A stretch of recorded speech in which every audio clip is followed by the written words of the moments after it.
Because what we are doing here, which I'm coming to now, is actually get primary school to implement Dr. Younus' vision on zero net carbon. In other words, kids will learn how to program microchips in 2 hours using this box to dim down the street lights, which is 3D printed, about 12 centimeters tall.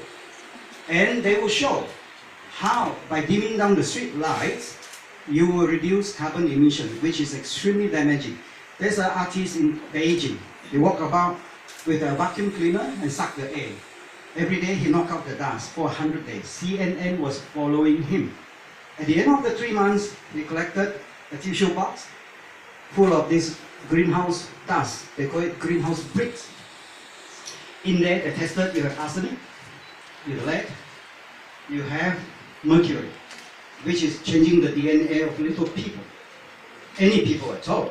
So what we're talking about climate change here, where Dr. Younus is obviously leading, Paris Agreement on the Secretariat of the United Nations Climate Change Council is crucial.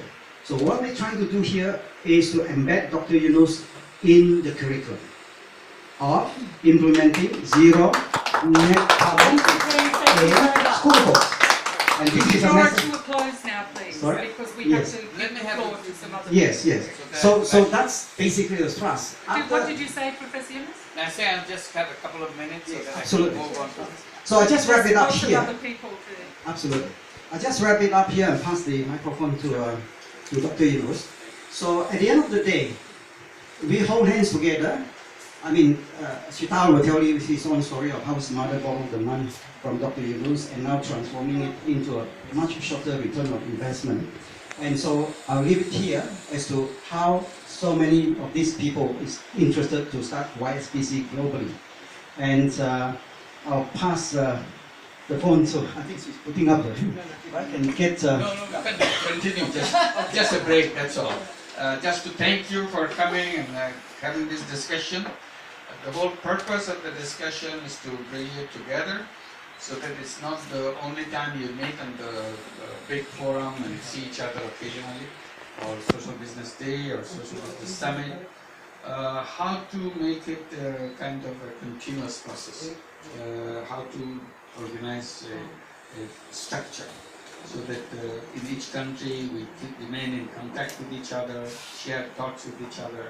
So at the end of the discussion, I hope you will come up with some kind of a structure, social business committee or the territory committee, whatever you call it, you design it. But that remains in touch with other people and create your own website or platform to share things. And hopefully you'll be using the social business PDF, where not only you share, others can share with you from other countries, because that has a more outreach for everybody. So you can use that platform, it's open for you, and you have your own page, on your own work there within the PDF, and that will be very helpful. So this is my request, see if you can come up with that. We'll gather, as you said, saw it from here at 1 o'clock at the bigger forum all together, and each forum will be presenting a 3 to 4 minutes presentation of the essence of what you have done. And then at 2 o'clock we'll have lunch, it's there, and at 3 o'clock there will be buses available. If anybody wants to stay on to have bilateral meetings of your friends in this gathering, all the offices are here for coming side, social business side, you can do that. And also if you want to meet me, I'll be here so that we can have bilateral talk. And thank you very much. That's all. And thank you. Thank you. Well,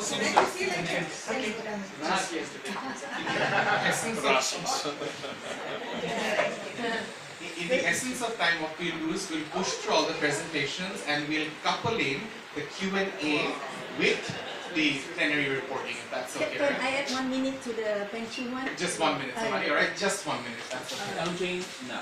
Okay, thank you. So in addition to stem cells, already in Malaysia, we have called with IIPSD, International Institute of Peace and Sustainable Development from Dr. Joel Carboni, to be implemented in YSBC University UTP in Malaysia.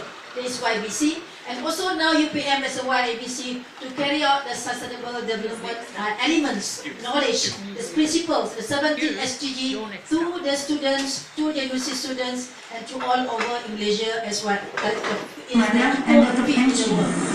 Okay, that is the best I can add to Australians content as a content building to the whole of the YSBC in the whole world. Okay, thank you very much. Thank you. Very, very interesting. We've got videos and other things which we'll play back at the end as well, so nothing to worry. Now I'll hand over the reins to Hugh Bigsby, Professor Hugh Bigsby, who's the first, Lincoln University was the first university to actually open up a YSBC in New Zealand, so it's a big sort of opportunity